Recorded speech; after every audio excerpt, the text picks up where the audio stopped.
Xin chào các bạn, chào mừng các bạn đã quay trở lại với kênh YouTube của mình ngày hôm nay. Và ngày hôm nay thì mình cũng sẽ hướng dẫn cho các bạn tô màu một bức tranh chú cáo. Để tô màu bức tranh chú cáo thì mình đã chuẩn bị quyển tập tô như thế này rồi các bạn nhé. Quyển tập tô thì sẽ bao gồm có 2 phần.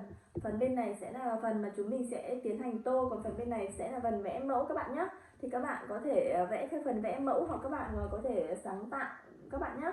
Cáo thì thường có những cái màu như là màu vàng cam như thế này, hoặc là màu đen trắng này, hoặc là màu lâu này, hoặc là có rất là nhiều màu, nhưng chúng mình sẽ không sử dụng màu đỏ hoặc màu xanh hoặc là màu gì đấy, màu trắng gì đấy nhé các bạn nhé. Cũng có cáo màu trắng thì chúng mình có thể sử dụng màu trắng nguyên cũng được, nhưng ngày hôm nay thì chúng mình sẽ sử dụng màu cam và màu trắng này.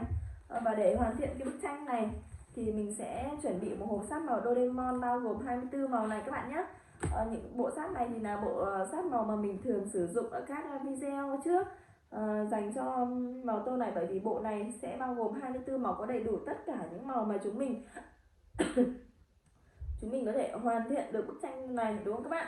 Và màu này thì sẽ là màu sáp thường và sơn của nó sẽ không bị lên màu các bạn nhé. Và ngoài ra thì mình cũng chuẩn bị thêm một cái màu sáp dầu nữa, để nếu mà chúng mình cần mà chỗ nào mà tô đậm màu thì chúng mình sẽ sử dụng màu sáp dầu sẽ đẹp và sẽ đậm màu, bóng màu hơn. Nhưng mà chỉ có một nhược điểm là tô nó hơi bị nem ấy, màu cho nên là chúng mình sẽ ít sử dụng, đúng không các bạn? Chỉ có những bạn nào mà đã tô thành thục rồi, không sợ bị nem màu thì chúng mình sẽ sử dụng thôi. Đây, cái vỏ của nó sẽ là vỏ Doraemon như thế này các bạn nhé. Nó sẽ có rất là nhiều vỏ, nhiều hình dáng khác nhau để chúng mình có thể ra ngoài hiệu sách tìm mua một bộ như thế này các bạn ạ. Và bây giờ thì mình sẽ không để các bạn phải chờ lâu với mình nữa, thì chúng mình sẽ bắt tay vào tô các bạn nhé. Và chú cáo của chúng mình ngày hôm nay thì nhìn khuôn mặt cũng khá là tươi, đang ở trên một bãi cỏ ở dưới một ông mặt trời và một đám mây. Mình sẽ để bức tranh như thế này để chúng mình có thể nhìn thấy cả mẫu và vẽ mẫu theo các bạn nhé. Đó, chúng mình sẽ hướng dẫn cho các bạn vẽ theo mẫu. Đầu tiên thì mình sẽ vẽ đám mây trước, bởi vì đám mây thì ở trên ông mặt trời, cho nên là mình sẽ vẽ đám mây trước các bạn nhé. Mình sẽ sử dụng màu xanh da trời để vẽ đám mây. Màu này thì cũng khá là nhạt, không như đậm như màu sáp dầu, nhưng mà viết nó khá là sạch ấy, cho nên chúng mình tô thì chúng mình nhớ tô đi tô lại để cho bức tranh của chúng mình đẹp hơn. Đó, các bạn nhớ tô kỹ vào nhá, và tô đều tay vào để cho bức tranh của chúng mình nó không bị chỗ đậm chỗ nhạt ấy.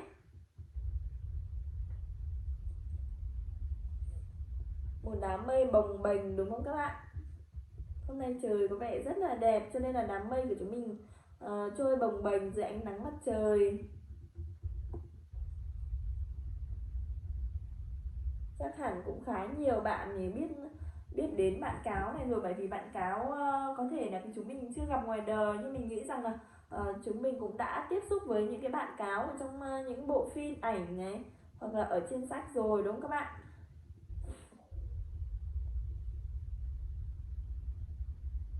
Cáo thì là loài động vật có trí thông minh, nhưng mà hơi có phần nham hiểm một chút, đúng không? Trong phim thì ở những cái bộ phim thì con cáo thường hóa thành người và làm những cái trò rất là nham hiểm, đúng không? Bây giờ thì mình đã tô xong phần đám mây rồi, bây giờ tiếp tục thì mình sẽ lựa chọn màu đỏ các bạn nhé. Để tô phần mặt trời thì mình sẽ lựa chọn màu đỏ tươi để chúng mình tô những tia nắng màu đỏ.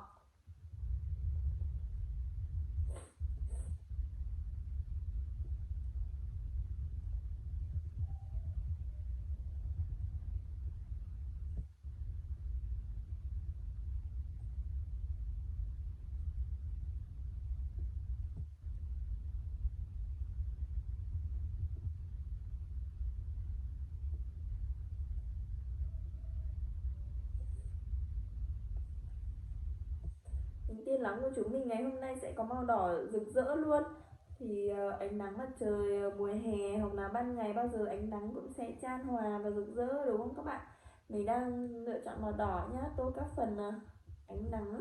Sau khi mà phần ánh nắng đã tô xong thì mình sẽ tô phần mặt trời, tiến hành tô phần mặt trời các bạn nhé. Các bạn nhớ vẽ cái viền mà giữa tiếp xúc giữa mặt trời và đám mây trước, sau đó là chúng mình sẽ vẽ, thì sẽ không màu nó sẽ không bị nem màu ấy các bạn. Đây, chúng mình nhớ tô cẩn thận này, đều tay vào các bạn nhé.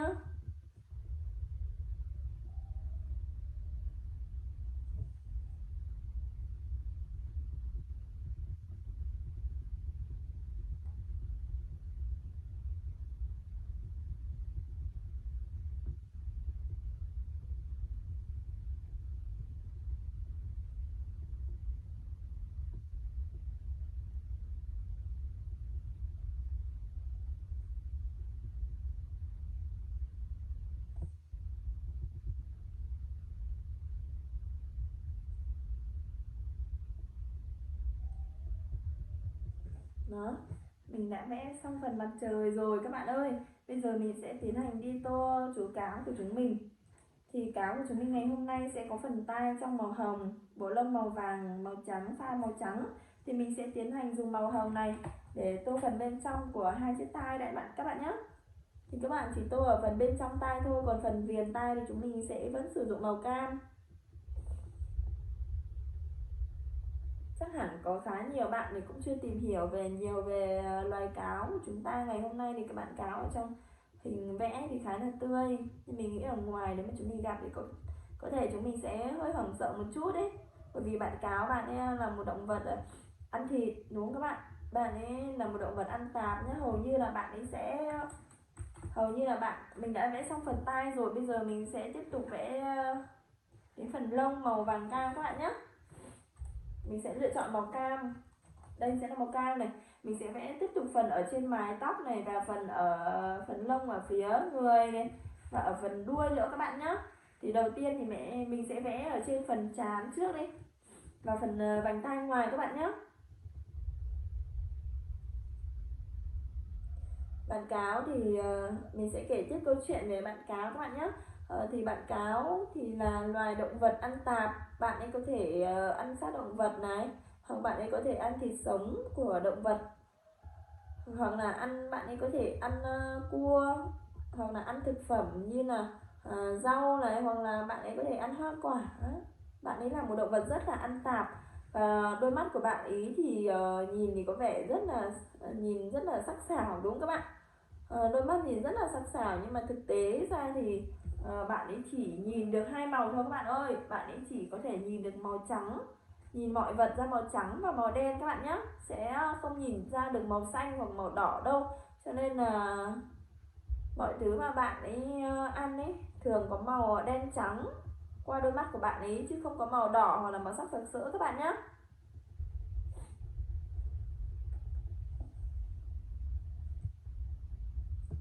Mình đã sắp tô xong phần mái rồi, các bạn nhớ tô kỹ một chút này, đều tay, để một lát nữa thì chúng mình sẽ không phải sửa lại nhiều. Bạn cáo thì thường kiếm ăn vào ban đêm, và ban đêm khi mà màu đen bao phủ thì bạn ấy sẽ ẩn mình vào các gốc cây, hoặc là ẩn mình vào những cái bụi rậm và chờ cơ hội khi mà con mồi xuất hiện, hoặc là khi mà cái đồ ăn mà bạn ấy muốn ăn xuất hiện, thì bạn ấy sẽ tranh thủ cơ hội, chớp lấy cơ hội để rình bắt. Cho nên là tập tục của bạn ấy là đa phần là sẽ săn bắt và kiếm ăn vào ban đêm các bạn nhé. Thì bạn ấy sẽ có thể nhìn thấy ở trong đêm, và bạn ấy có thể có một đôi tai rất là thính các bạn ơi. Bạn ấy có một đôi tai khá là thính. Bạn ấy có thể nghe được những cái tiếng mà động vật kêu, tiếng mèo kêu, những tiếng động vật kêu ở cách rất là xa các bạn nhé. Ở cách khá là xa thì bạn ấy cũng đã nghe thấy rồi, và bạn ấy cũng đã chuẩn bị ẩn này, rình vào những cái gốc cây và chờ thời cơ khi mà con mồi đến thì bạn ấy sẽ bắt lấy con mồi và ăn thịt. Cho nên là loài cáo thì khá là nguy hiểm ấy. Nếu mà khi mà chúng mình mà ở gần những cái vùng mà rừng núi hoặc là đồi núi thì chúng mình phải hết sức cẩn thận nhé, bởi vì là loài cáo có thể tấn công chúng mình, hoặc là có thể tấn công những con vật mà chúng mình nuôi, như là gà này, đó, gà, vịt này, thì hoặc là trứng thì các bạn ấy đều có thể ăn được mỗi khi đói, thậm chí là xác chết các bạn nhé. Thì bạn ấy cũng không từ chối, bởi vì cáo thì là loài động vật ăn tạp các bạn ạ. Cho nên là chúng mình mà ở gần khu rừng thì chúng mình phải hết sức cẩn thận và đề phòng.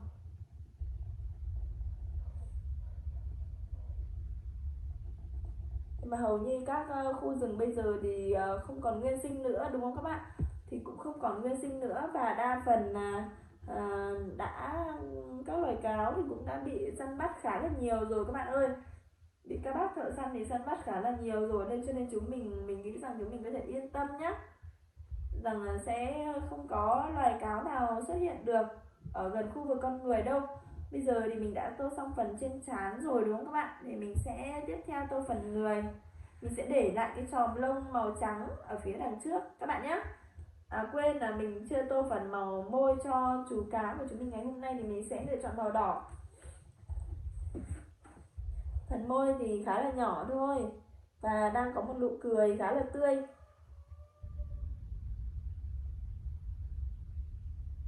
Đó.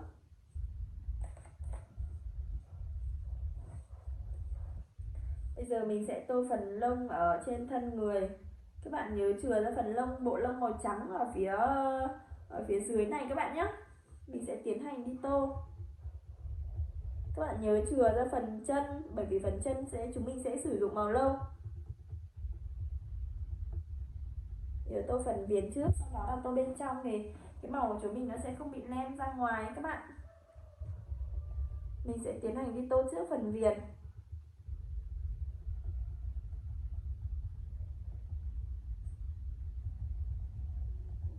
Cáo thì sẽ thuộc vào hàng động vật ăn thịt, giống như là hổ này, giống như là sư tử, hổ, hoặc là những con mà động vật ăn thịt thì sẽ hơi hung dữ một chút các bạn nhé. Thì tính khí của nó sẽ hơi nóng nảy một chút, và có thể hoàn toàn tấn công con người hoặc là những loài động vật nhỏ bé hơn.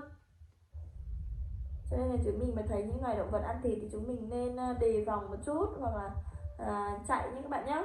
Chúng mình có thể chạy được. Còn những động vật mà ăn cỏ thì sẽ bao gồm như là con dê này, con ngựa này, thỏ này, dê, ngựa, thỏ, linh dương, đó, sóc, trồn. Những động vật đấy ăn quả hoặc là ăn hoa quả hoặc là ăn cỏ thì sẽ hiền lành hơn một chút, đúng không các bạn? Bây giờ mình đã tô xong phần viền rồi, mình sẽ cho các bạn xem tô phần viền như nào để các bạn có thể tô theo mình để không bị lem màu các bạn nhé. Đây thì phần viền thì mình đã tiến hành tô như thế này các bạn ơi. Mình sẽ vẽ viền mà xung quanh những cái mà mình sẽ tô nhé các bạn nhé. Mình sẽ vẽ viền xung quanh màu mà mình đã tô, và bây giờ mình sẽ tiến hành đi tô phần bên trong. Mình sẽ tiếp tục tô phần bên trong nhé.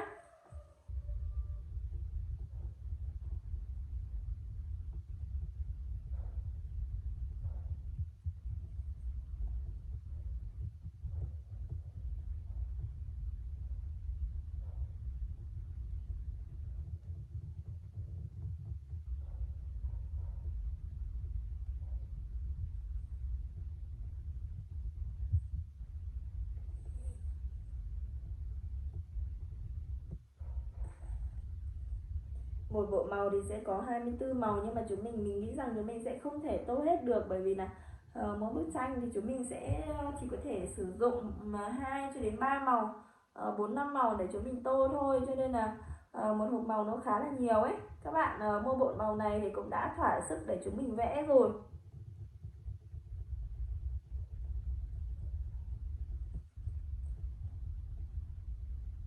Mình nhớ tô đều tay và thật cẩn thận các bạn nhé.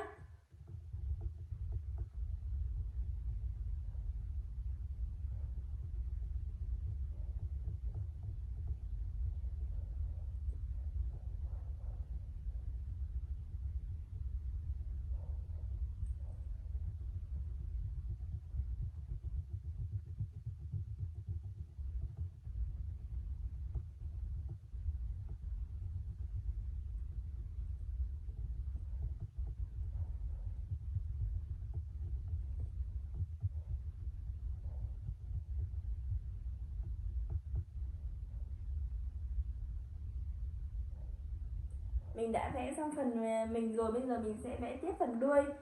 Phần đuôi của chú cáo của chúng mình thì hầu như là các loài cáo thì sẽ có phần đuôi khá là đẹp mắt, đúng không các bạn? Nó sẽ, bộ lông của nó rất là mượt và phần đuôi rất là to. Ở trong tivi thì có những bộ phim Mà có những chú cáo đã thành tinh các bạn thì sẽ có những chú cáo mà có đến 8 cho đến 9 đuôi, và những bộ phim đó thì khá là hấp dẫn chúng mình đúng không?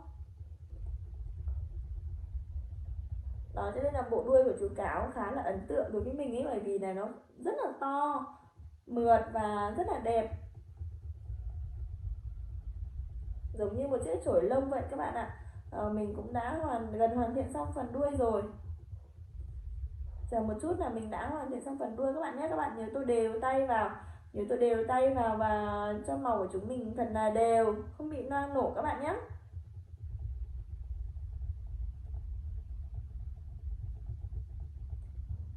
Một chú gấu rất là đáng yêu đúng không các bạn? Một chú cáo rất là đáng yêu. Chú cáo của chúng mình ngày hôm nay có một nụ cười rất là tươi và hiền, không giống như trong phim đúng không các bạn? Và mình đã vẽ xong phần đuôi rồi. Chú cáo của mình ngày hôm nay nhìn có màu sắc rất là đẹp luôn. Bây giờ mình sẽ tiếp tục đi tô phần cây lá và cỏ các bạn nhé. Ở phần bãi cỏ này thì sẽ có mấy cục đá, thì mình sẽ sử dụng màu xám để tô phần bãi cỏ, đúng các bạn?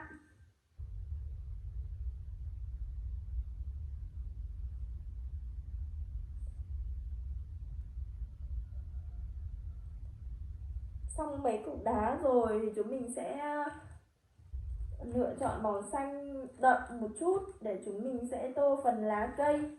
Chúng mình sẽ tô phần những chiếc lá ở bụi cây các bạn nhé. Và mình sẽ tiến hành đi tô.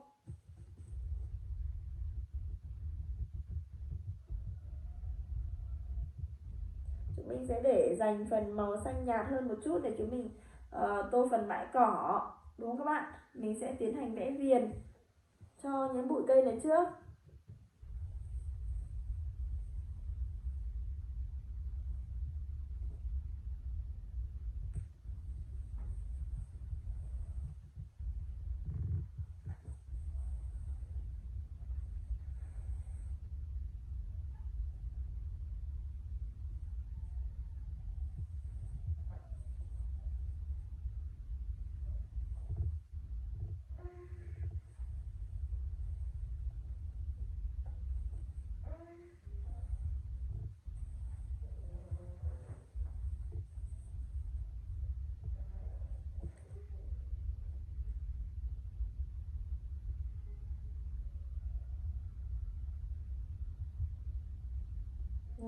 Mình sẽ tiến hành vẽ viền.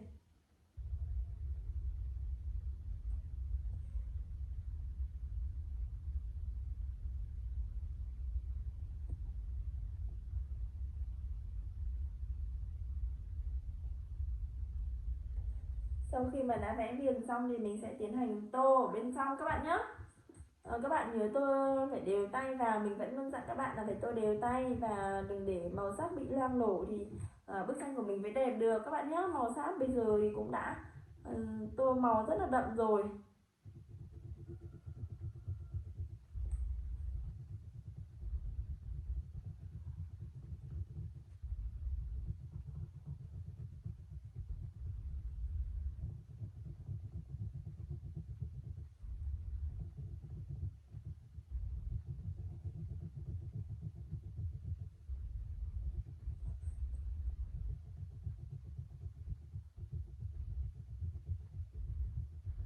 Chỉ còn một chút nữa là chúng mình hoàn thiện rồi. Đây bây giờ mình đã sắp hoàn thiện xong một bụi cỏ rồi. Chúng mình nhớ tô đều tay và tô đi tô lại một chút để cho màu của chúng mình sẽ được đều hơn này, và được đậm màu hơn các bạn nhé. Ok rồi, mình đã xong một bụi cỏ rồi. Bây giờ sẽ tiếp tục tô đến bụi cỏ thứ hai. Các bạn hãy cùng chờ mình nhé.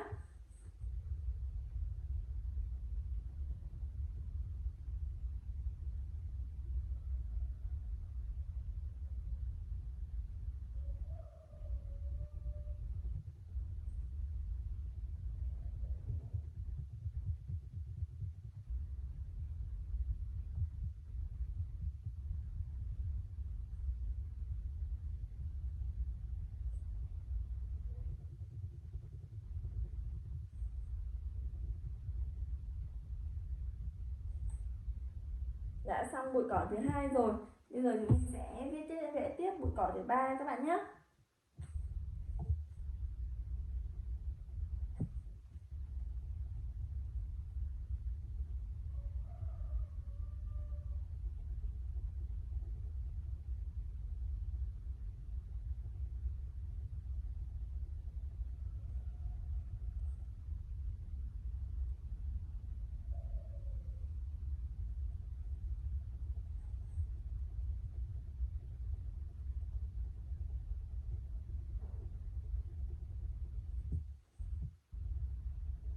Chú cáo của chúng mình thì cũng sẽ là loài động vật mà đẻ con các bạn ạ. Sẽ là loài động vật đẻ con chứ không phải đẻ trứng nhé các bạn ơi. Chúng mình nếu muốn tìm hiểu về loài cáo thì chúng mình có thể xem lại video của mình ngày hôm nay, thì mình cũng đã nói sơ qua về tập tục của loài cáo rồi. Đó là loài cáo có thể kiếm ăn ban đêm và có thể ăn rất là tạp, đúng các bạn. Có thể cái gì cũng ăn, khi đói lên thì cái gì cũng ăn. Ăn từ động vật và cho đến thực vật, hoặc là cho đến hoa quả thì bạn ấy cũng đều ăn. Và bạn ấy sẽ hoạt động chủ yếu là vào ban đêm các bạn nhé. Vào ban đêm thì loài cáo sẽ bắt đầu đi kiếm ăn và sẽ tàng hình, giống như tàng hình vào các gốc cây này. Và bạn ấy có sở thích là thích ngủ ở những cái hang động ấy, thích ngủ ở những hang động hoặc là những cái hang mà các loài động vật khác đã đào để lại, thì bạn ấy có thể ăn thịt và bạn ấy có thể sẽ chiếm chỗ để ngủ lại. Cho nên là chúng mình nhận định về loài cáo thì khá là hung dữ. Có thể tấn công những loài động vật nhỏ hơn một chút, cho nên là khá là hung dữ, đúng không các bạn? Bây giờ thì mình đã tô xong phần cỏ rồi.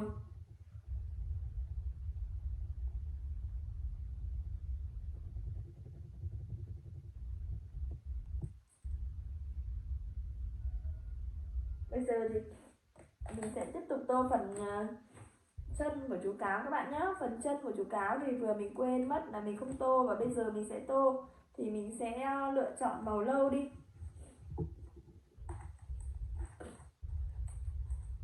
Mình sẽ lựa chọn màu lâu này các bạn nhé, để tô phần chân cho chú cáo của chúng ta ngày hôm nay. Thì chúng mình nhớ là phải tô cẩn thận thôi. Để màu lâu của chúng mình thật là đẹp các bạn nhé. Đậm màu và đẹp, đấy, rất là đẹp các bạn ơi. Nó giống như khi mà chúng mình tô đậm đều màu thì màu của nó sẽ gần giống như màu nước các bạn nhé. Cho nên là các bạn cứ tô thật là chậm, thật là cẩn thận thôi. Một lúc nữa thì chúng mình sẽ không phải sửa lại nhiều nữa. Mình đã xong một chân rồi các bạn ơi. Bây giờ mình sẽ tiếp tục đi tô phần chân thứ hai các bạn nhé.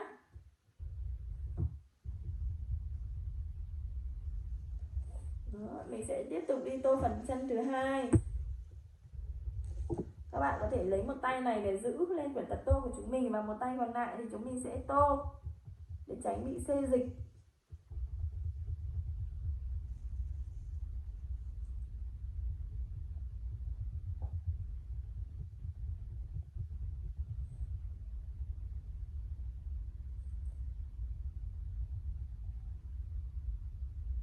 Còn một chút ở phần mình đã quên mất màu vàng rồi. Mình sẽ lựa chọn màu vàng để tô lại một chút các bạn nhé. Còn một chút nữa này, mình đã quên mất một phần bên chân ở phía bên kia. Và bây giờ mình sẽ hoàn thiện.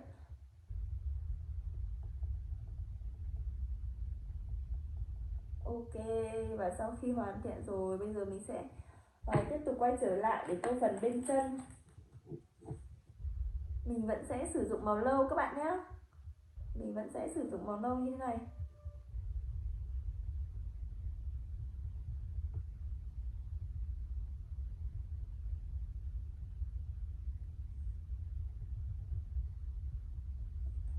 Đó, tiếp theo thì chỉ có một chân nữa thôi. Chúng mình sẽ cùng nhau hoàn thiện nốt phần chân này.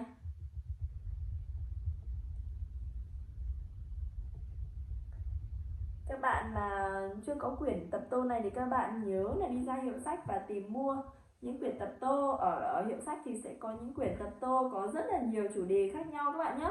Có chủ đề về người này, chủ đề về động vật, chủ đề về công ăn việc làm, chủ đề về cây cối, hoa quả. Chúng mình hoàn toàn có thể chọn các chủ đề. Thì ngày hôm nay thì mình đang tô con cáo, thì chủ đề này sẽ là chủ đề về động vật các bạn nhé.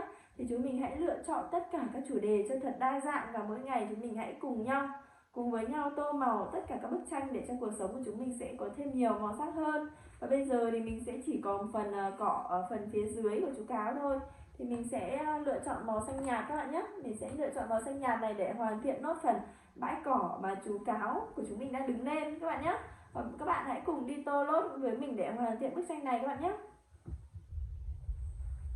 Phần cỏ phía dưới thì mình sẽ lựa chọn màu xanh nhạt hơn một chút, mà cũng là màu xanh lá cây. Nhưng sẽ màu nhạt hơn một chút, giống như màu xanh lon đấy các bạn, lá lon đấy.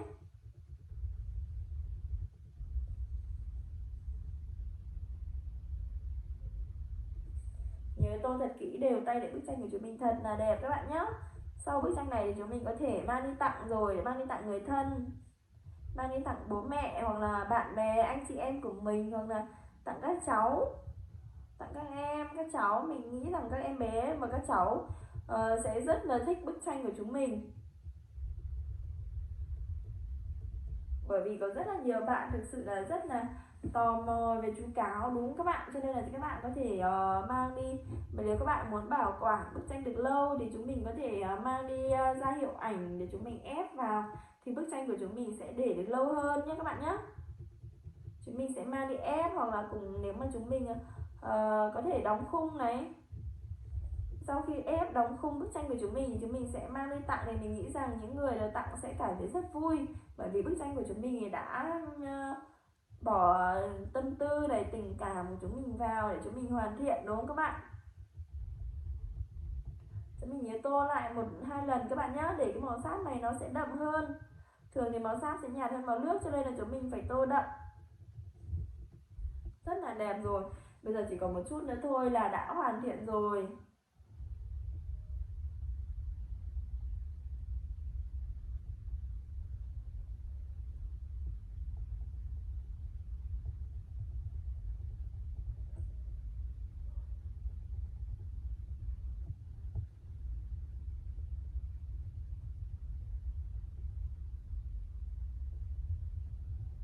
Ok, vậy là mình đã hoàn thiện xong phần cỏ rồi. Bây giờ mình sẽ sử dụng một chút màu trắng này.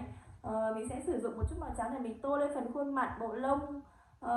Cái phần bộ lông màu trắng để cho cái màu trắng của chú cáo của chúng mình sẽ bóng hơn các bạn nhé. Ở trên trang giấy này thì cũng đã có màu trắng sẵn rồi, thì chúng mình chỉ tô thêm một chút nữa thôi để cho cái màu trắng này nó sẽ bóng hơn. Chúng mình sẽ tô thêm một chút nữa để màu trắng nó bóng hơn các bạn nhé, để bộ lông của chúng mình nhìn sẽ mượt hơn này, trắng trẻo hơn. Đó, nhìn nó sẽ bóng hơn các bạn ạ.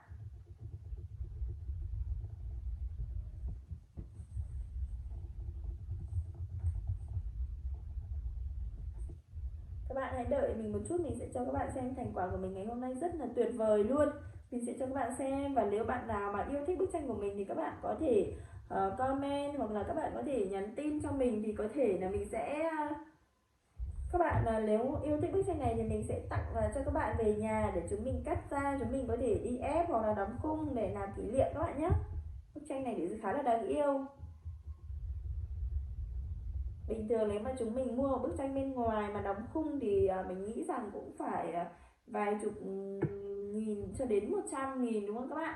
Thì chúng mình hãy tô màu những bức tranh này, sau đó là chúng mình hãy cắt ra và chúng mình mang đi ép, sau đó là đóng khung treo, thì mình nghĩ rằng sẽ tiết kiệm được một khoản mà cũng rất là ý nghĩa. Bức tranh này của chúng mình cũng rất là ý nghĩa, bởi vì là tự tay chúng mình đã tô và hoàn thiện, đúng không các bạn?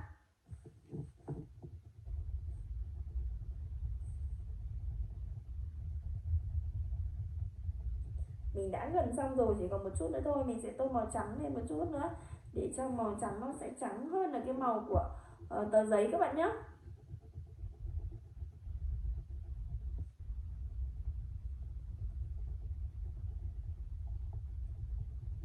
Và mình cũng đã sắp hoàn thiện xong rồi, chỉ còn một chút nữa thôi. Các bạn hãy cùng chờ mình một tí nữa thôi nhé các bạn ơi. Đã xong rồi.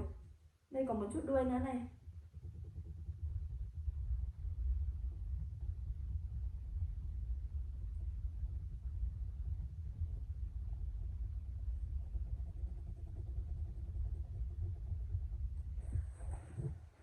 Ok các bạn, vậy là mình cũng đã hoàn thiện xong bức tranh rồi. Bây giờ mình sẽ rơi cho các bạn xem bức tranh chú cáo của mình các bạn nhé. Đây các bạn nhìn này, bức tranh của chú cáo của mình sẽ đứng trên một bãi cỏ màu xanh gì, đúng không các bạn? Đứng trên một bãi cỏ màu xanh rất là đẹp, cùng với ở trên cao thì sẽ có một mặt trời, một ông mặt trời, một đám mây này. Và chú cáo của chúng mình sẽ có đôi chân màu nâu, bộ da, bộ lông màu cam này, cùng với pha với bộ lông màu trắng.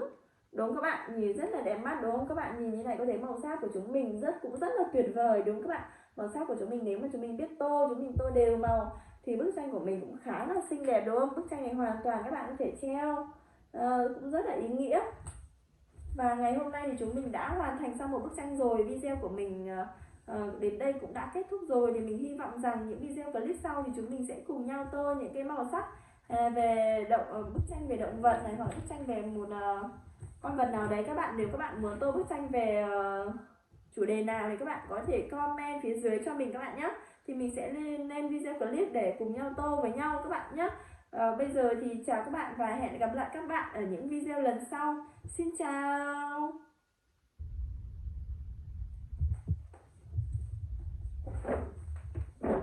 Chào mừng các bạn đã quay trở lại với kênh YouTube của mình ngày hôm nay. Thì ngày hôm nay thì mình sẽ hướng dẫn cho các bạn tô màu một chú voi rất là đáng yêu, đúng không các bạn? Một chú voi đang nghịch nước, khá là nghịch ngợm, một chú voi con chứ không phải voi to, voi già các bạn nhé.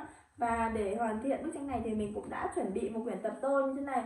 Ở phần tập tô này, ở quyển tập tô này thì cái phần vẽ mẫu nó sẽ ở bên phần trên đầu này các bạn nhé.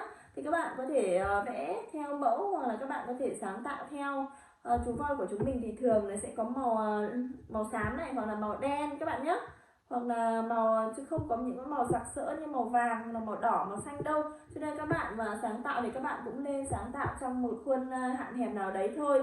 Và để chuẩn bị hoàn thiện bức tranh này thì mình cũng đã chuẩn bị một bộ sáp màu thông thường 24 màu của Doraemon các bạn nhé. Vỏ hộp thì sẽ như thế này, các bạn hoàn toàn có thể tìm mua ở các hiệu sách được. Và mình đã chuẩn bị thêm một bộ màu sơn dầu nữa, sáp dầu nữa như thế này các bạn nhé, cũng 24 màu. Nhưng thường là mình cũng ít khi sử dụng đến, khi nào mà cần một màu đậm hoặc là tô nhanh thì mình cũng sẽ sử dụng đến, còn không thì mình cũng ít, bởi vì màu này nó hay bị lem màu ấy các bạn.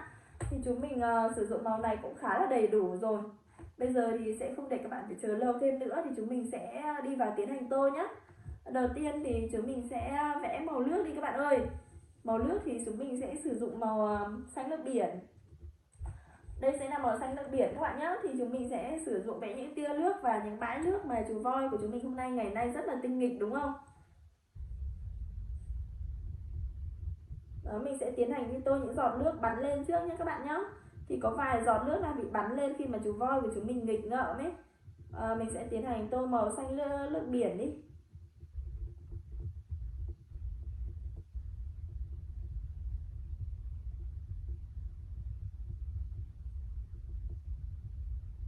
Voi thì là một loài động vật đẻ con nhưng mà khá là hiền lành các bạn nhé. Chú voi của chúng mình thường xuyên giúp đỡ những người bình thường này, ví dụ như ngày xưa ấy, chú voi của chúng mình thì thường xuyên những cái lai thồ những củi đấy, lai thồ người này, lai thồ củi để cho con người lao động, cho nên là các bạn voi cũng khá là vất vả các bạn nhé. Đến bây giờ thì con người đã có các phương tiện như xe thồ này hoặc là xe chở hàng này, thì các chú voi mới được nghỉ ngơi hơn nhé các bạn nhé. Còn ngày xưa thì thường phải được sử dụng để làm phương tiện mà chở thồ hàng và con người, cho nên các chú voi của chúng mình rất là hữu ích trong đời sống.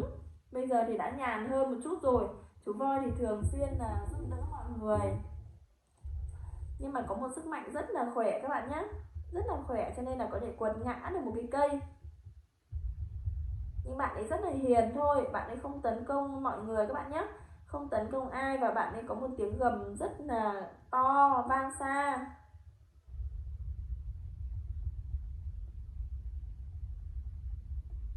Đó, mình đã tô xong các giọt nước mà đã bắn lên rồi các bạn ơi. Bây giờ mình sẽ tô phần nước mà ở trong cái bãi nước này các bạn nhé. Voi thì rất là thích nghịch nước, đúng không các bạn? Mỗi khi mà làm việc mệt mỏi xong hoặc là thù hàng mệt mỏi thì các bạn voi thường đắm mình xuống những vũng nước để mà cho tinh thần sảng khoái các bạn. Các bạn nhớ tô là phải tô thật kỹ và đều màu các bạn nhé.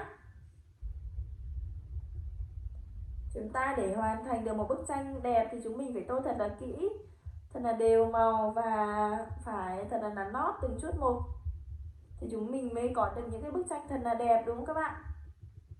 Để chúng mình có thể hôm sau thì mình sẽ có thể cắt và dán một số bức tranh ở đằng sau này, những bức tranh mà chúng mình đã hoàn thiện cho các bạn xem các bạn nhé. Thì có thể là mình sẽ dán ở cái phần phía đằng sau này cho các bạn xem. Cái bức tranh của mình rất là đẹp luôn.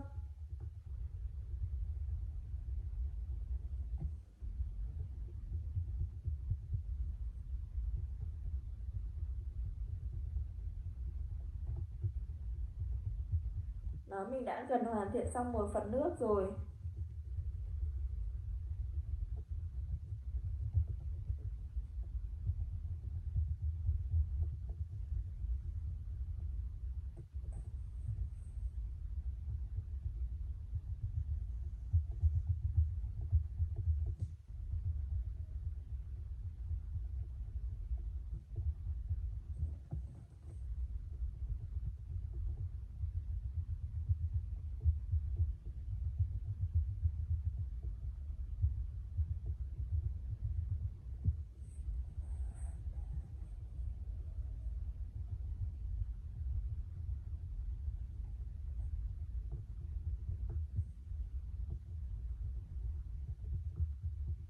voi thì thường là sẽ sống ở những cái vùng mà mình nghĩ rằng sẽ sống ở những cái vùng mà rừng núi ở phía Tây Nguyên các bạn nhé.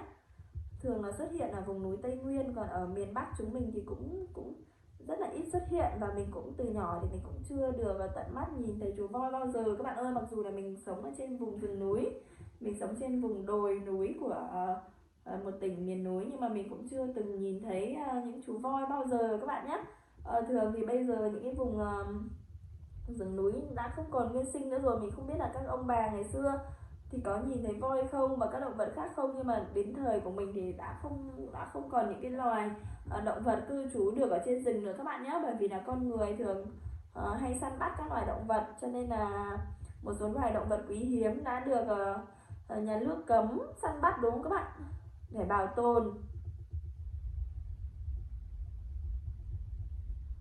Nhưng mà khi chúng mình mà gặp loài voi thì chúng mình cũng không cần phải sợ hãi như là chúng mình gặp những loài như là hổ báo, hoặc là hổ báo sư tử đấy, hoặc là cáo, hoặc những loài chó sói gì đấy, là chúng mình khi gặp những loài động vật đấy thì chúng mình thực sự là sợ hãi, đúng không các bạn. Bởi vì những loài động vật đấy là có ăn thịt, và mình nghĩ rằng khi mà đói quá thì cũng sẽ tấn công con người. Và loài voi này thì là một trong số những loài mà động vật ăn cỏ, như mình có nói ở những video lần trước. Những loài động vật ăn cỏ thì sẽ có tính rất là khá hiền hơn và sẽ thân thiện hơn với mọi người các bạn nhé.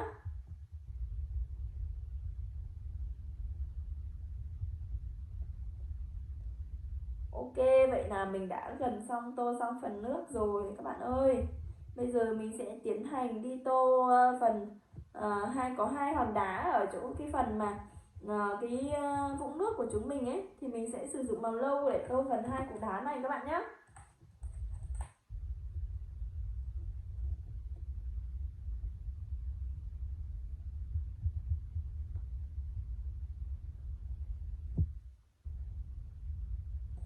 Những cục đá bình thường thì sẽ có màu trắng, màu đen hoặc màu nâu. Chúng mình có thể sử dụng màu đen cũng được, hoặc là màu trắng, hoặc là màu nâu các bạn nhé. Các bạn tùy ý thích mà chúng mình sử dụng màu, hoặc là màu xám. Đấy, thường là đá thì thường có những cái màu như vậy các bạn nhé. Thì các bạn có thể không thích màu nâu thì chúng mình có thể lựa chọn màu đen, màu xám, hoặc là màu trắng cũng được các bạn nhé. Và mình cũng đã tô xong hai viên đá này rồi, thì bây giờ mình sẽ tiến hành đi tô phần cỏ. Phần cỏ thì sẽ có một phần đằng trước chú voi và một phần đằng sau của vũng nước các bạn nhé. Thì mình sẽ sử dụng màu xanh lá cây. Cỏ thì mình nghĩ rằng là chúng mình chỉ có thể sử dụng màu xanh lá cây thôi. Thì sẽ ở trong hộp màu này thì sẽ có màu xanh lá cây, màu nhạt và màu xanh lá cây đậm. Thì chúng mình có thể nếu các bạn thích màu đậm thì các bạn tô màu đậm, mà các bạn thích màu nhạt thì chúng mình có thể sử dụng màu nhạt được các bạn nhé. Không sao cả, chúng mình bắt đầu tô thôi ạ. Lá cây thì đa số chỉ là chúng mình chỉ sử dụng màu xanh thôi, chỉ có một số ở bên nước ngoài ấy, thì sẽ có những cái lá cây màu đỏ hoặc màu vàng, nhưng mà màu vàng là những cái lá mà đã bị già rồi các bạn nhé. Còn những cái vùng cỏ nào mà thể hiện được những cái vùng cỏ xanh tốt thì chúng mình lên sử dụng màu xanh lá cây. Các bạn muốn tô màu cỏ cây mà màu non mơn mởn ấy thì các bạn tô màu xanh nhạt, còn chúng mình mà muốn màu xanh lá già rồi thì chúng mình tô màu xanh đậm các bạn nhé. Mình thì đang tô màu xanh nhạt cho vùng cỏ vũng nước của bạn voi. Sau khi mà màu cỏ đã hoàn thiện rồi thì bây giờ chỉ còn màu của chú voi thôi. Chú voi của chúng mình thì sẽ có hai màu là màu xám và màu trắng. Chú voi của chúng mình ngày hôm nay sẽ có hai màu là màu xám và màu trắng, thì mình sẽ tiến hành sử dụng màu xám để tô màu cho chú voi của chúng ta các bạn nhé. Ngày hôm nay thì có thể chúng mình sẽ đi tô màu hai bức tranh, sẽ đi hoàn thiện hai bức tranh. Bức tranh đầu tiên là bức tranh chú voi. Tiếp theo một lát nữa mình sẽ hướng dẫn các bạn tô thêm màu một bức tranh nữa các bạn nhé. Cũng là động vật, cũng là chủ đề động vật các bạn nhé. Đây, mình đã tô được phần áo cho chú voi. Ở phần người thì mình hay thường gọi là phần áo ấy các bạn. Thì mình đã tô xong phần người ở phía dưới rồi.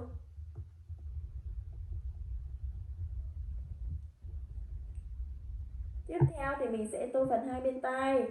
Chúng mình sẽ đi tô lần lượt thật là đều màu và thật là cẩn thận các bạn nhé, để bức tranh của chúng mình sẽ đẹp hơn, để có thể mang đi tặng hoặc là treo trang trí.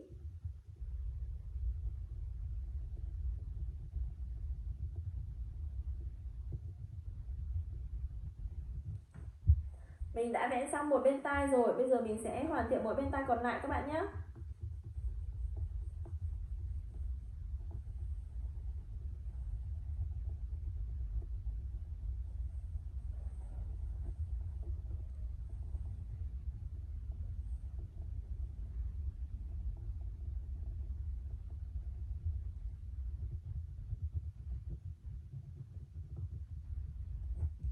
Vậy là mình đã xong phần tai rồi, bây giờ mình sẽ tiếp theo vẽ phần đầu và phần vòi cho chú voi của chúng mình.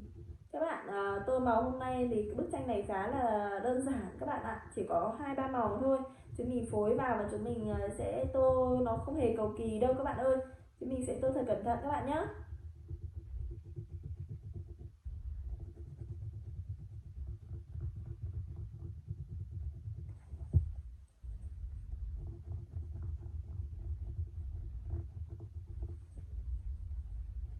Hân ơi, Hân ơi, Hân hả? Hân ơi, Hân ơi.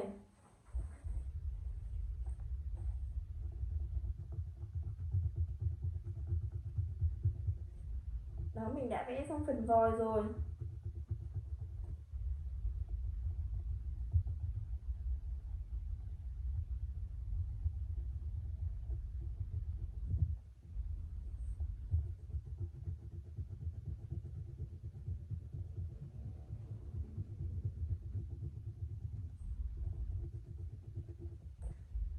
Mình đã vẽ xong phần mình đầu cho chú voi của chúng ta, và bây giờ mình sẽ tiếp tục vẽ hoàn thiện nốt. Bức tranh này mình vẽ khá là nhanh bởi vì nó rất là đơn giản đúng không các bạn, nó không có nhiều những chi tiết cầu kỳ phức tạp, mà chỉ có 1-2 chi tiết thôi, cho nên chúng mình hãy cố gắng hoàn thiện thật nhanh để chúng mình chuyển sang phần bức tranh thứ hai các bạn nhé.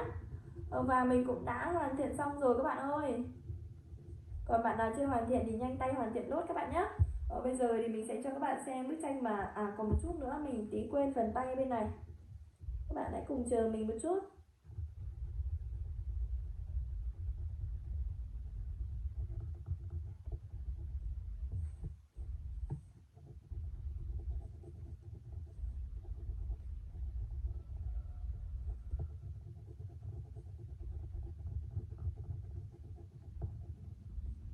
Bây giờ thì mình đã hoàn thiện xong phần chú voi rồi, mình sẽ cho các bạn xem nhé. Đây là chú voi mà mình đã hoàn thiện ngày hôm nay. Chú voi của chúng mình sẽ có màu xám như thế này, màu xám pha với màu trắng ở bụng, và bạn ấy đang nghịch nước rất là vui vẻ đúng không các bạn. Chú voi con thì thường có tính nết khá là tinh nghịch đúng không các bạn. Tinh nghịch, và bạn ấy đang nghịch nước rất là vui vẻ, và bây giờ mình cũng đã hoàn thiện xong bức tranh chú voi đáng yêu rồi. Thì bây giờ thì mình sẽ tiếp tục hướng dẫn các bạn đến bức tranh tiếp theo. Thì chúng mình sẽ vẫn là chủ đề về động vật, thì mình sẽ hướng dẫn cho các bạn đến một bức tranh đáng yêu nữa. Đó là bức tranh về một loài mà cũng là chúa tể của rừng xanh, giống như loài hổ mà ở video trước thì chúng mình cũng đã vẽ rồi.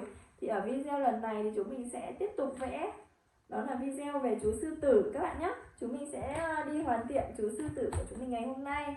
Đây là cái phần mà mình đã chuẩn bị sẵn rồi, các bạn có thể tô. Đây, bên này sẽ là mẫu các bạn nhé. Thì các bạn có thể tô theo mẫu như này. Chú sư tử theo mẫu thì sẽ có màu vàng pha với màu cam, nhìn rất là nóng bỏng đúng không các bạn. Thì chúng mình có thể vẽ theo mẫu, và chúng mình có thể sáng tạo cũng được. Và bây giờ thì mình sẽ đi tiến hành tô các bạn nhé. Đầu tiên thì mình sẽ đi vẽ phần lông ngoài cho chú sư tử của chúng mình trước. Thì mình sẽ sử dụng màu cam. Mình chọn màu cam hơi đậm màu một chút. Đấy là màu này các bạn nhé. Thì chúng mình sẽ tiếp tục đi vẽ. Sư tử của chúng mình ngày hôm nay thì vẽ cũng khá là dễ thôi, bởi vì những chi tiết nhỏ thì cũng không có nhiều, chỉ vẽ phần ở bên ngoài. Chúng mình sẽ vẽ ngoài viền trước, sau đó chúng mình sẽ vẽ ở bên trong các bạn nhé.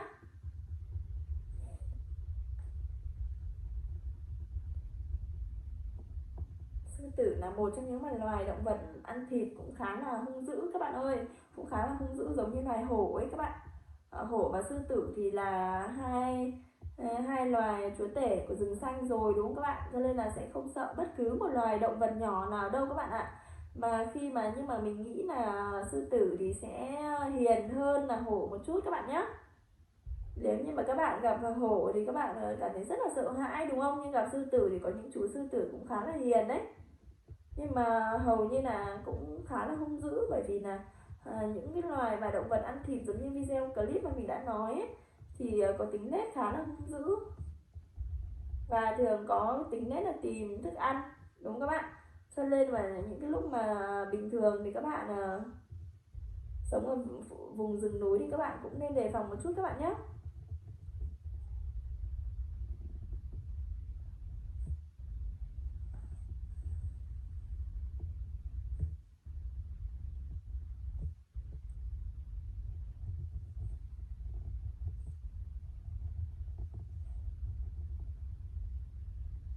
Đấy. Và mình cũng đã vẽ được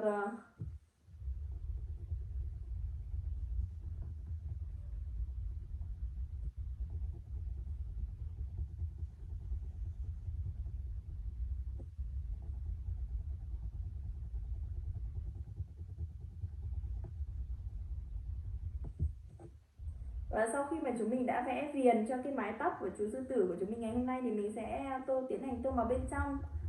Thì các bạn hãy tô thật là đều tay và nhớ là tô là không được để lên màu các bạn nhé.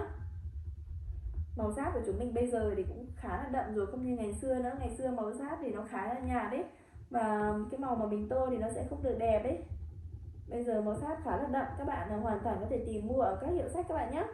Ở hiệu sách thì có rất là đa dạng các bộ bút sáp màu cho chúng mình lựa chọn. Sư tử thì sẽ không có những cái vết vằn ở giống như hổ, nhưng mà sư tử có một bộ lông khá là rậm rạp, đúng không các bạn? Khá là to, xòe rộng ở trên phần đầu, nhìn rất là uy dũng, đúng các bạn? Nhìn thôi đã tỏ rõ sức mạnh của một chúa tể rồi, đúng không các bạn ơi? Và sư tử thì thường có những tiếng gầm rất là kinh khủng, rất là vang xa.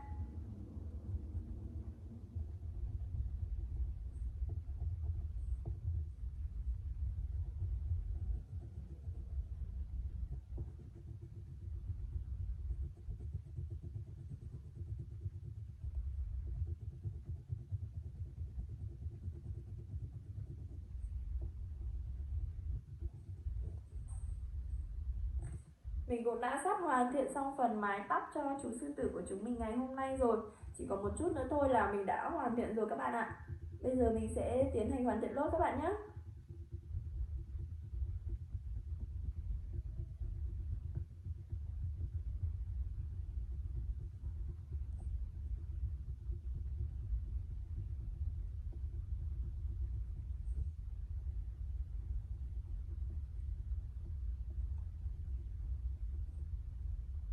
Chú sư tử của chúng mình ngày hôm nay thì tô khá là dễ, bởi vì là chúng mình chỉ cần tô màu cam này kết hợp với màu khác thôi là chúng mình đã có thể hoàn thiện rồi. Đó, mình đã xong phần tóc rồi các bạn ơi. Bây giờ mình sẽ vẽ tiếp phần thân mình nha các bạn nhé. Bởi vì là phần thân thì mình cũng vẫn sẽ sử dụng màu này, cho nên là mình sẽ tiếp tục vẽ phần thân trước. Sau đó là một lát nữa thì mình sẽ vẽ tiếp phần miệng cho chú sư tử, hoặc là mới lại phần đầu ở bên trong các bạn nhé.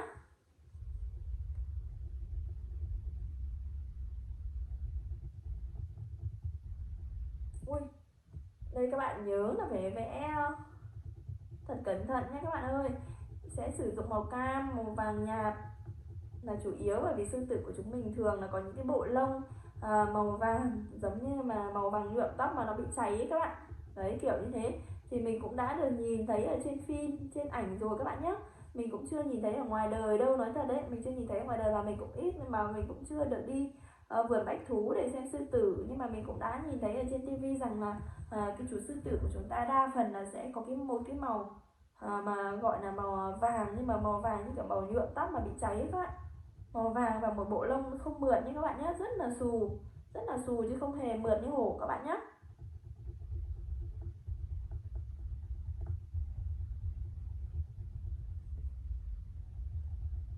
Sư tử thì sẽ có bộ lông khá là xấu và xù các bạn ạ.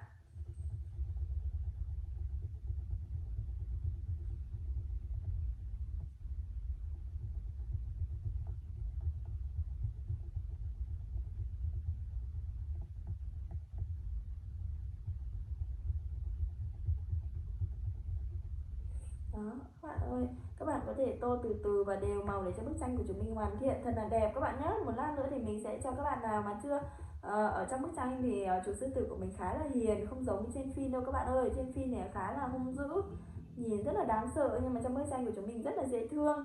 Bức tranh này mình nghĩ rằng là sẽ khá là ấn tượng đối với những cái bạn nào mà sinh vào tuổi hổ, đúng các bạn. Phần đuôi thì mình cũng vẫn sẽ lựa chọn màu này các bạn nhé. Phần đuôi thì chúng mình vẫn sẽ sử dụng màu này. Cho nên là các bạn mà đã tô rồi thì các bạn hãy xem rằng bức tranh của chúng mình ở những phần nào mà tô màu giống nhau thì chúng mình nhớ là tô luôn màu các bạn nhé.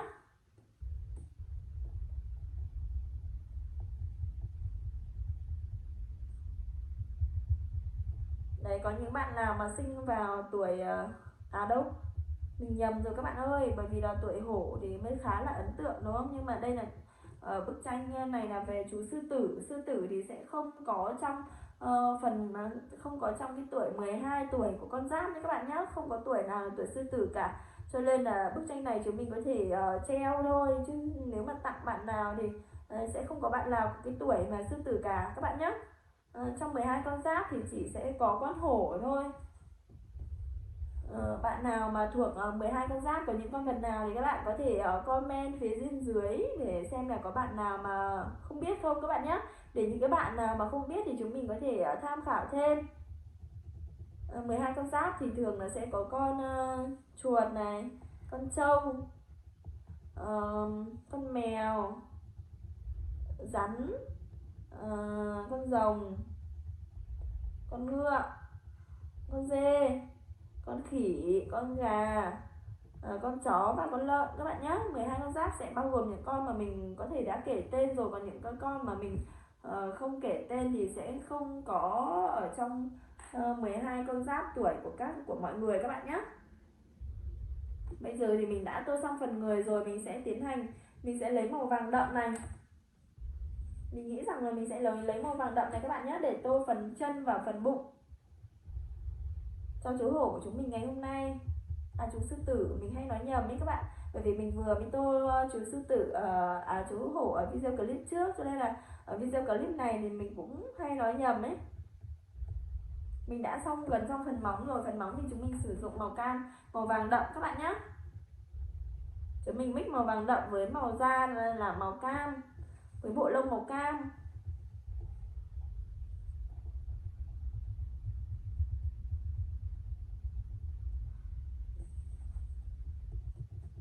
Chú sư tử của chúng mình ngày hôm nay rất là rực rỡ luôn. Ở bên ngoài thì chú sư tử thường sẽ có màu vàng, nhưng mà sẽ có màu vàng nhạt hơn đây một chút các bạn nhé. Màu vàng nhạt của chú sư tử thì sẽ nhìn rất là xù xì, cái bộ lông nó rất là xù xì, thô cứng và nhìn khá là rậm rạp, chứ không được mượt và đáng yêu như trong tranh này đâu các bạn ạ. Cho nên là các bạn nào mà muốn xem trực tiếp chú sư tử của chúng mình như thế nào thì các bạn có thể đến vườn bách thú, hoặc là chúng mình có thể xem qua phim ảnh này, những bộ phim mà có những con sư tử đang đi ăn, đang đi săn mồi này, đúng không các bạn? Ở thế giới động vật ấy, ngày trước ở chương trình thế giới động vật có chiếu rất là nhiều những hình ảnh về chú sư tử rồi, thì chúng mình có thể vào YouTube này, chúng mình có thể mở lại những cái video về sư tử, xem mà sư tử, cách sư tử săn mồi như thế nào các bạn nhé. Bây giờ thì mình đã gần tô xong rồi, mình sẽ hoàn thiện nốt phần một chút móng này nữa. Các bạn hãy cùng đi với mình để hoàn thiện.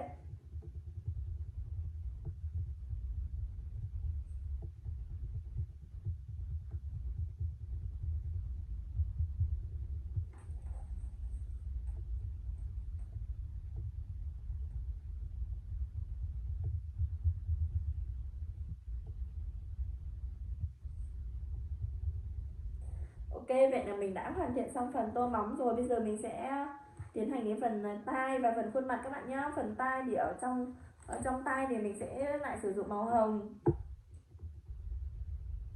để tô phần tai.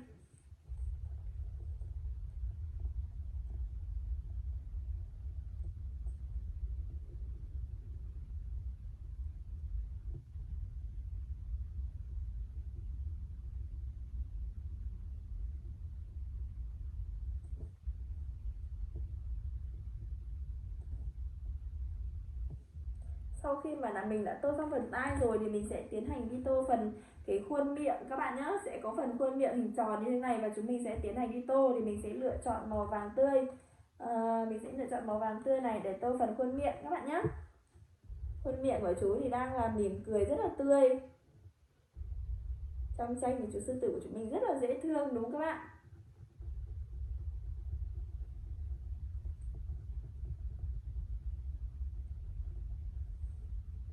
Một lát nữa mình sẽ cho các bạn xem thành quả mà chúng mình đã tô ngày hôm nay như nào các bạn nhé. Một bức tranh khá là đáng yêu đấy.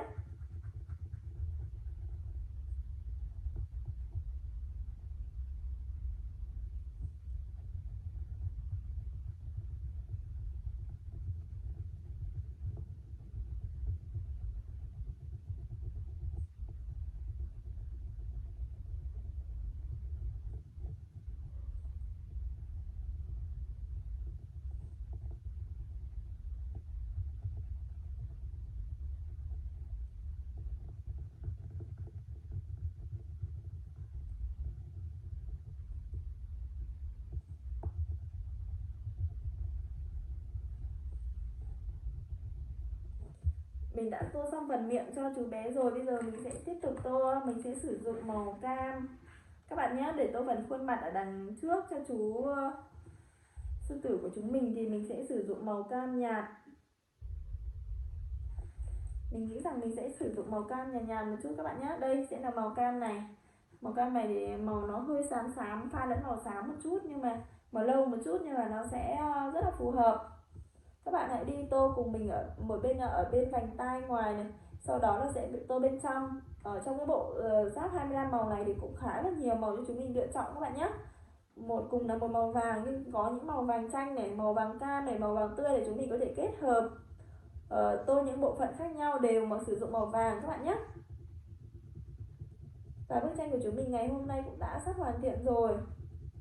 Mình hy vọng rằng các bạn sẽ rất là thích chú sư tử của chúng mình, vì trong tranh chú sư tử khá là đáng yêu ấy.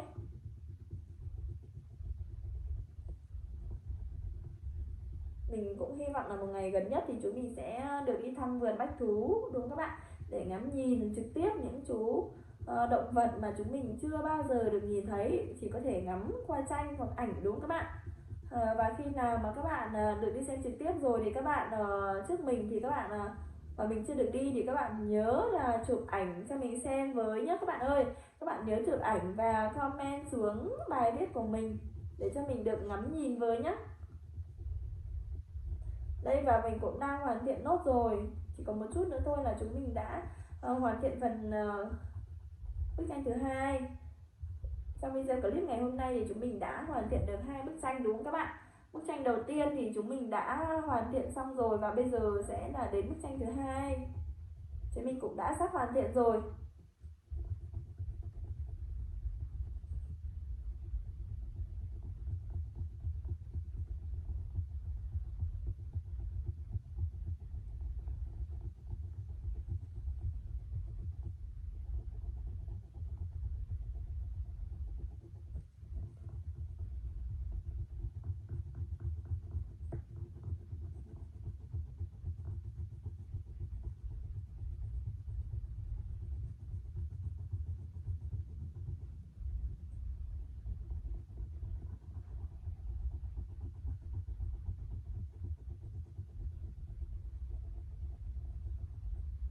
Vậy là mình đã hoàn thiện xong bức tranh thứ hai rồi các bạn ơi, chỉ còn một chút nữa thôi. Đây, mình chỉ tô một chút này để hoàn thiện nốt thì các bạn sẽ được ngắm nhìn bức tranh thứ hai của mình nhé. Bức tranh thứ hai rất là đáng yêu về một chú sư tử đấy. Khi nào mà các bạn vào được khu vui chơi hoặc là khu vườn bách thú ấy, các bạn nhìn thấy các chú sư tử ở bên ngoài, các bạn nhớ chụp ảnh cho mình xem là có giống ở trong tranh này không các bạn nhé. Bây giờ thì mình sẽ rơi cho các bạn xem bức tranh của mình, xem là các bạn có yêu thích không. Nếu các bạn yêu thích hoặc là các bạn muốn được tặng bức tranh này thì các bạn có thể nhắn tin cho mình hoặc là comment xuống dưới video clip, thì mình sẽ liên hệ với các bạn nhé. Mình sẽ gửi tặng cho các bạn bức tranh này. Mình có rất là nhiều bức tranh đẹp khác nhau thì các bạn cứ inbox cho mình. Đây, và bây giờ thì mình cũng đã hoàn thiện xong bức tranh sư tử chúa tể của rừng xanh rồi các bạn ơi, với một bộ lông màu vàng cam khá là đẹp mắt đúng không các bạn. Đó, một bộ lông màu vàng cam pha lẫn màu vàng, hai màu vàng khác nhau, Màu vàng phần miệng này sẽ khác với màu vàng này các bạn nhé. Và phần tai bên trong thì bao giờ cũng sẽ có phần màu hồng, đúng không các bạn? Đó, bức tranh sư tử khá là đáng yêu, không hề hung dữ như trong tưởng tượng của chúng ta, đúng không? Bây giờ thì mình đã hoàn thiện xong rồi. Bức tranh vừa nãy thì đây là bức tranh ban đầu thì mình đã hoàn thiện một bức tranh về một động vật ăn cỏ ở phía đầu video. Thì bức tranh thứ hai sẽ là động vật ăn thịt, đúng không ạ? Ở phía bức tranh thứ hai, một loài động vật hiền và một loài động vật hơi hung dữ một chút nhưng mà cũng rất là đáng yêu. Thì video của clip của mình đến đây cũng đã kết thúc rồi. Mình mong rằng các bạn sẽ có thể tiếp tục cùng đồng hành cùng mình tô lên những bức tranh sắc màu cuộc sống thật là rực rỡ các bạn nhé. Chúng mình sẽ sử dụng bức tranh này để tặng người thân, hoặc là chúng mình sẽ trang trí lên ngôi nhà của mình những bức tranh thật là rực rỡ. Và bây giờ clip của mình cũng đã khép lại tại đây rồi. Xin chào và hẹn gặp lại các bạn ở những video clip lần sau. Xin chào.